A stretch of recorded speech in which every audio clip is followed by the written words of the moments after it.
There is a particular kind of loneliness that comes not from being unwanted, but from being unmeetable. You have probably felt it.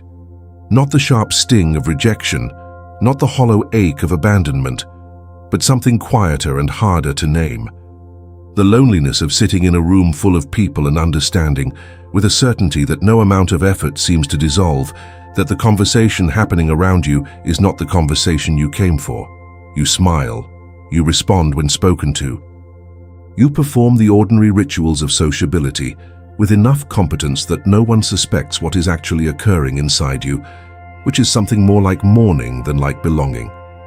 You have tried to want what other people seem to want from each other. You have told yourself that you are being too particular, too demanding. But the trying has never quite worked, and you have arrived here carrying a question you may not have let yourself ask directly. What is wrong with me? Nothing is wrong with you. And I do not say that as a reassurance designed to make you feel better. I say it as a philosophical claim that I intend to examine seriously, because I think the assumption buried inside your question, the assumption that having few deep friendships is a symptom of some deficiency, is precisely wrong. I think it has the causation entirely backwards. What if the qualities that make sustained, intimate friendship so rare for you are not the obstacles to connection, but the evidence of something genuinely unusual in how you are built? What if the very features of your inner life that seem to complicate your social world are, in fact, the marks of a particular kind of depth that most social arrangements are simply not equipped to hold? Hannah Arendt, the political philosopher whose thinking I return to again and again when trying to understand the texture of human experience, spent much of her intellectual life examining the conditions under which genuine encounter between people becomes possible. She was interested in what she called the space of appearance, the shared world that opens between people when they truly act and speak from who they actually are, rather than from the roles they have been assigned or have assigned themselves. What she found, and what made her thinking so unsettling to those who preferred comfortable accounts of social life, was that this space is genuinely rare. Most of what passes for human togetherness is not encounter at all. It is coordination. It is management. It is the collaborative maintenance of a shared fiction that everyone involved has tacitly agreed to protect. And some people, a small number of people, are constitutionally incapable of settling for that. Not because they are better than others, but because something in their perceptual equipment will not allow them to pretend not to see what they see. And that inability, that refusal of convenient blindness, changes everything about how friendship works for them. If that resonates with something you've been carrying, consider subscribing. I explore these questions every week, and I would be glad to have you along. The first of these rare qualities is what I will call the refusal of performance. Most social life, if we are honest about it, is theatrical in a very specific sense. It involves the ongoing management of impression, the careful calibration of what you reveal and what you conceal, the monitoring of how you are being received and the adjustment of your presentation in response. This is not necessarily dishonest. It is in many ways simply the technology of social survival in a world where people must navigate difference and hierarchy and the ever-present possibility of misunderstanding. We learn early that certain versions of ourselves are welcome in certain rooms and that other versions must wait outside. We learn to read the room, as people say, meaning we learn to suppress whatever in us does not currently fit. And for most people, most of the time, this suppression is so practiced and so automatic that it no longer feels like suppression at all. It just feels like being social. But there is a particular type of person for whom this management never becomes automatic, for whom the gap between what they are actually thinking and what they are saying remains vivid and uncomfortable in a way that does not dull with repetition, who experiences the performance of ordinary sociability not as natural self-editing, but as something closer to a sustained act of translation, exhausting and slightly alienating, because the language being translated into was never quite their first language. These people do not dislike others. That is the crucial misunderstanding. What they struggle with is not the presence of other people, but the particular shape of attention that most social settings demand, which is an attention divided between genuine engagement and perpetual self-monitoring. They find, again and again, that they cannot do both at once. When they are genuinely engaged, the monitoring falls away, and when the monitoring is required, genuine engagement becomes impossible. And so most social encounters leave them feeling at once overstimulated and somehow starved. What this means practically is that they require, for real connection to occur, a level of mutual permission to stop performing, a tacit agreement with another person that the management of impression can be set down, at least temporarily, and that what comes out in its absence will be received with something other than judgment. This kind of permission is genuinely rare. Most people are not equipped to offer it, not because they are unkind, but because it requires a certain comfort with exposure in themselves that they may never have cultivated. You cannot create a space where another person can stop performing if you yourself are still performing. And since most people are performing most of the time, the number of people capable of offering that space to you is structurally small. This is not your failure. It is arithmetic. Arendt had a word for what becomes possible when this kind of space opens. She called it disclosure, the revelation of who someone actually is rather than merely what they are, their role, their function, their social coordinates. She believed that this disclosure was not something people could accomplish alone or in a vacuum. It required a particular kind of audience, what she called the company of peers, people capable of genuinely receiving what is revealed rather than simply cataloging it or using it. She was describing, in philosophical language, the same phenomenon that you have probably experienced in those rare moments when you met someone and felt, with a recognition that was almost physical, that you did not have to translate. And you probably also know that those moments are not common. They are in her sense genuinely political, meaning they depend on conditions that are not always present and that cannot be manufactured on demand. I know that some of you watching this have spent a long time wondering whether there was something in you that repelled the kind of closeness you have wanted. You have watched other people form friendships that seemed easy and natural and wondered why nothing about it has ever seemed easy or natural for you. You have been alone with this question, possibly for years, possibly never having said it to anyone. Let me ask you something directly. When was the last time you were with someone and did not feel, even slightly, that you were managing how you appeared? If you can count those moments on one hand, you are not broken. You are rare. And if you want to share where you are in this, drop a comment below. If words feel difficult right now, just type, "I am still learning how to be seen." That is enough, because someone else watching this needs to know they are not the only one asking this question in the silence of their own life. The second quality is what I want to call the inability to sustain interest in surfaces. There is a kind of conversational intelligence that is essentially social, meaning it is oriented toward the pleasure of exchange itself, the warmth of being together, the mild stimulation of novelty and humor and shared observation. This intelligence is genuinely valuable. It is the intelligence that builds the connective tissue of communities, that makes offices bearable and family dinners survivable and long train journeys enjoyable. It is not shallow exactly. It is calibrated to a particular register of human experience, the register of horizontal, comfortable presence among one another. And most people operate at this register most of the time, not because they are incapable of depth, but because depth is tiring and surface is pleasant, and there are enough hours in the day for both. But some people, and you may be among them, find the surface genuinely difficult to sustain. Not because they are contemptuous of it, but because their attention has a gravitational quality that keeps pulling toward the substance of things, the why beneath the what, the contradiction inside the apparent consensus. They are the ones who ask the question at the party that makes the room go slightly quiet. Not because they wanted to create discomfort, but because the question seemed like the most natural next step in the conversation, and they did not fully anticipate that others had not been following the same interior thread. They leave gatherings feeling a particular kind of dissatisfaction, not because nothing happened, but because what happened grazed something they wanted to press on and then moved away before anything was actually examined. This quality of attention is genuinely exhausting for many people to be around for sustained periods, and that is worth saying plainly. It is not that you drive people away with hostility or arrogance. It is that the kind of attention you naturally offer and naturally require takes a lot. It asks people to be present in a specific and somewhat demanding way, present to the actual content of what is being said, present to the implications, present to what might be true and what might not be. And many people, even people of genuine intelligence and warmth, do not want to be that present all the time. They want relief from their own interiority, and conversation with you does not offer that relief. It offers instead more interiority, which they may love in small doses and find overwhelming in sustained ones.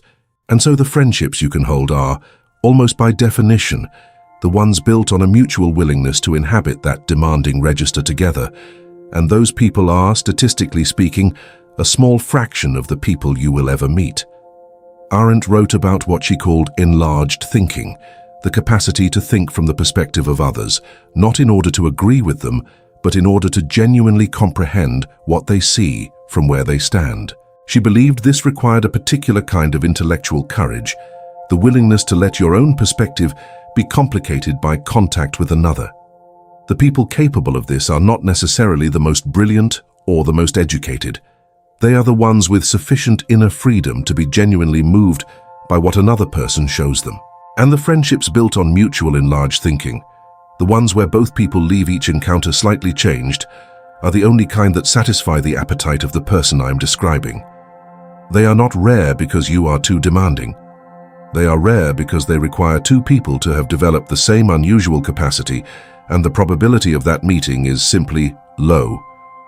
The third quality is a particular relationship with honesty that I will call the compulsion toward accuracy. Most social life runs on a certain managed inexactness. People say things that are approximately true, or true in one dimension, or true of how they would like things to be, and everyone in the conversation implicitly agrees to accept these approximations as sufficient. This is not deception in any malicious sense. It is simply the lubrication that keeps the machinery of social exchange from seizing up.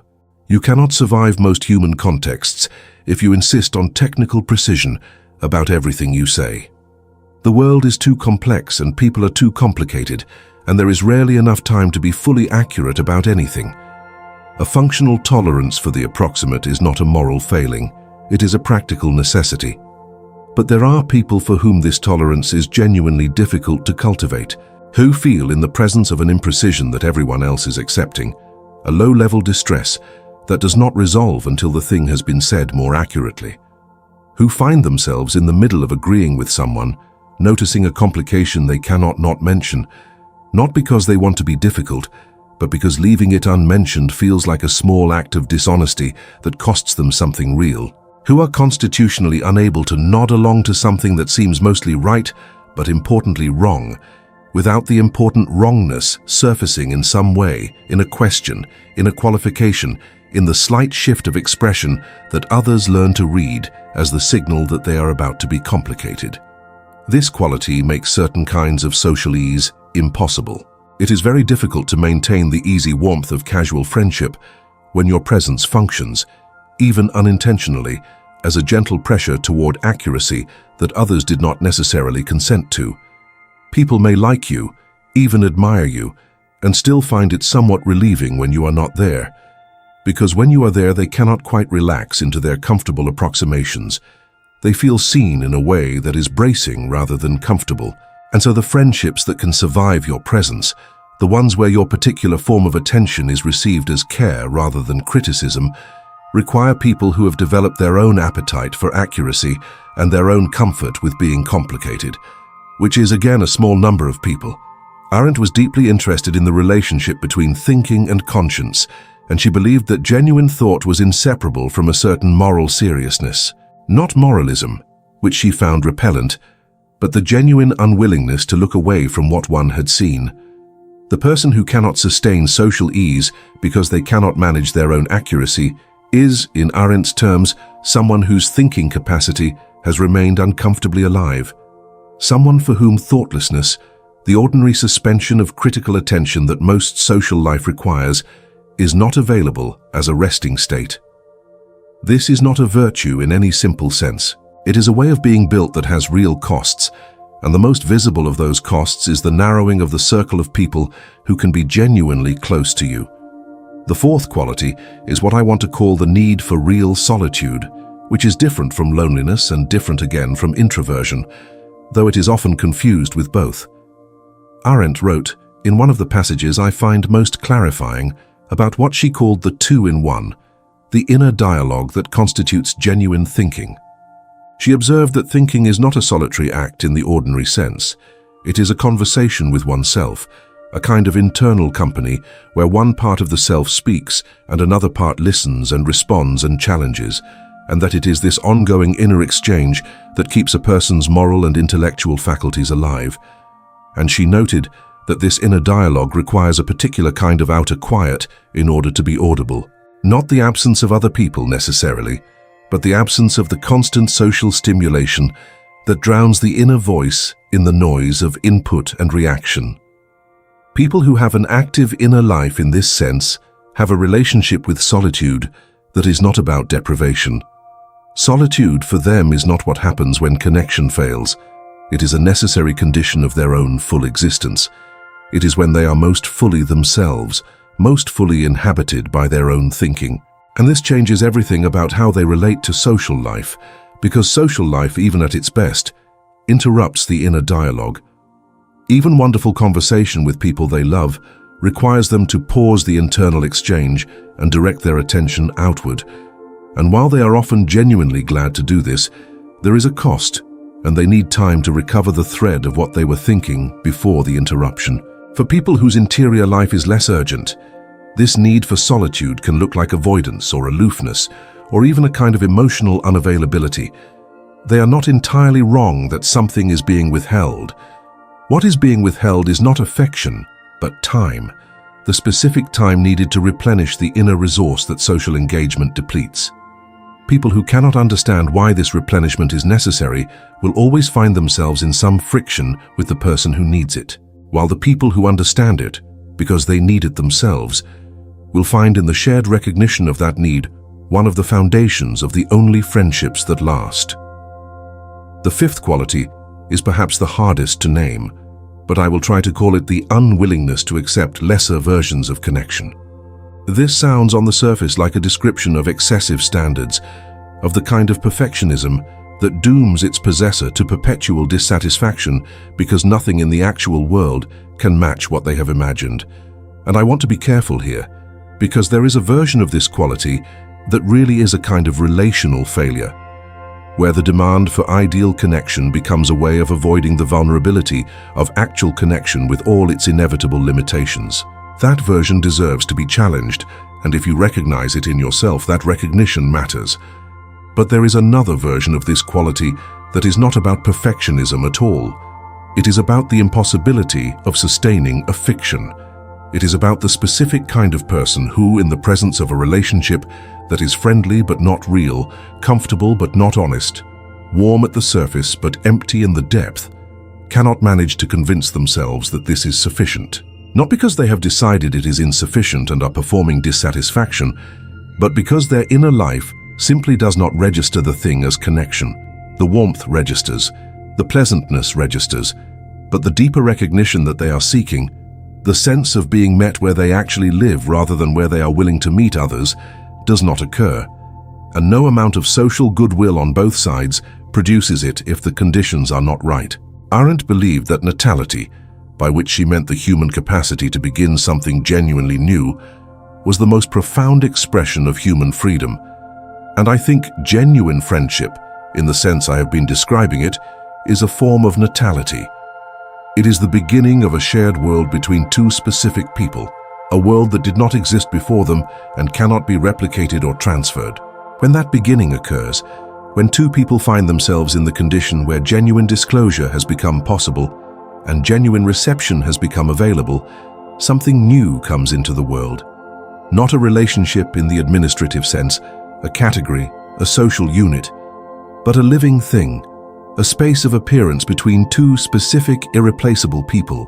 The person who has experienced this even once, even briefly, finds it very difficult to accept the simulacra that most social life offers in its place.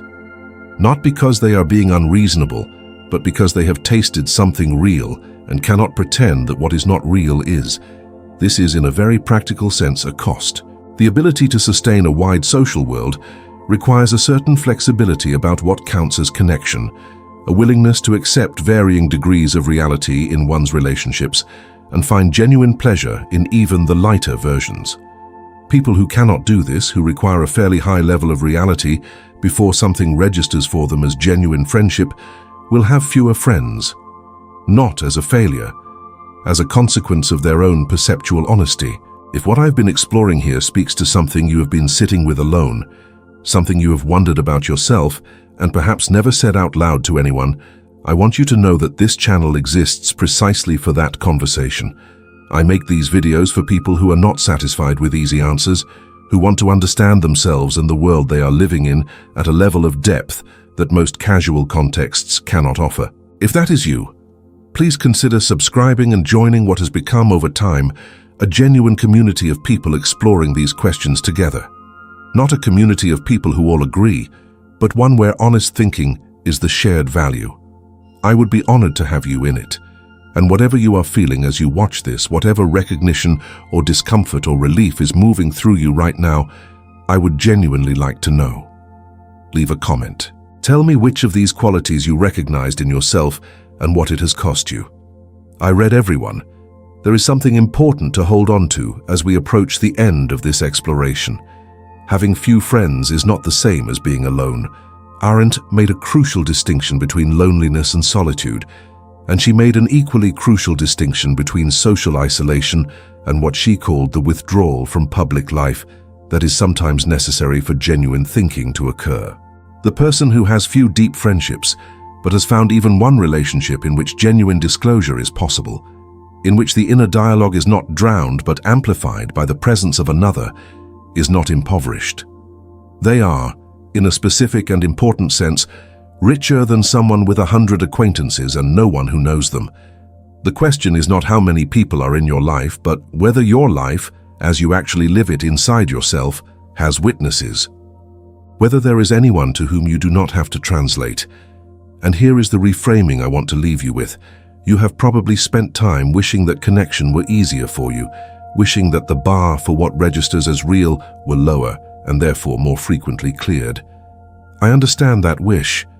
The loneliness of being built for depth in a world that mostly moves along the surface is real, and it is not trivial. But the qualities that make connection rare for you are not separate from the qualities that make you capable of the depth of connection you are seeking.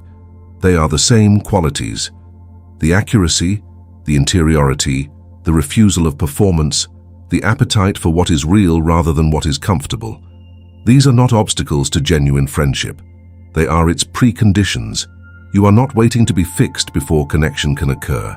You are waiting, and have perhaps always been waiting, for the other person who is built the same way.